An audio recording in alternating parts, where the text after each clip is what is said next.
सीना नदीचा प्रवाह कमी होईपर्यंत वाहतूक बंदच राहण्याची शक्यता आहे।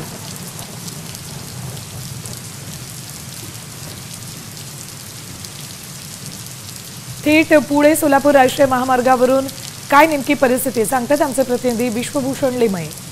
सोलापूर, धाराशिव आणि अहिल्यानगर परिसरामध्ये पडलेल्या मुसळधार पावसामुळे सीना नदी पात्रामध्ये 2 लाख क्युसेकने पाण्याचा विसर्ग करण्यात आला आणि त्यामुळे सीनेचा पात्र जो आहे तो विस्तीर्ण झाल्याचं चित्र आपल्याला पाहायला मिळत। त्यामुळे सोलापूर मधील सोलापूर पुणे राष्ट्रीय जो आहे तो रात्री 10 वाजल्यापासून बंद करण्यात आलेला आहे आणि लांबोटी जवळील जो ब्रिज आहे त्या ठिकाणची वाहतूक जी आहे ती थांबवण्यात आली आणि त्यामुळे आपण पाहू शकताय की मी सध्या सावळेश्वर टोल नाका या परिसरामध्ये आहे आणि आपण जर बघितलं तर काल रात्री 10 वाजल्यापासून आतापर्यंत या ठिकाणी ही वाहतूक जी आहे ती पूर्णतः खोळंबली झालेली आहे। खरं तर रात्री 10 वाजल्यापासून आपण जर बघितलं तर ही जी मंडळी या ठिकाणी अडकून पडलेली आहे त्यामुळे त्यांची खाण्याची पिण्याची जी व्यवस्था आहे ती अद्याप प्रशासनाकडून करण्यात आलेली नाहीये।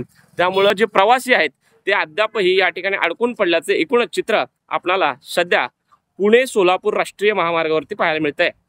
विश्वभूषण लिमये, साम टीव्ही न्यूज, सोलापूर। तर महामार्गावर अडकलेल्या प्रवाशांच्याही प्रतिक्रिया आपल्यापर्यंत आल्यात, बघा काय म्हणणं आहे त्यांचं।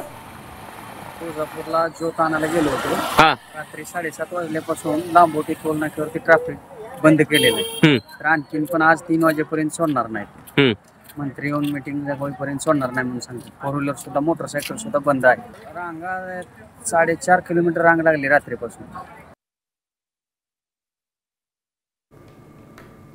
आता isakal.com आहे देशातील नंबर 1 ची मराठी न्यूज वेबसाईट। प्रत्येक अपडेटसाठी isakal.com ला नक्की भेट द्या।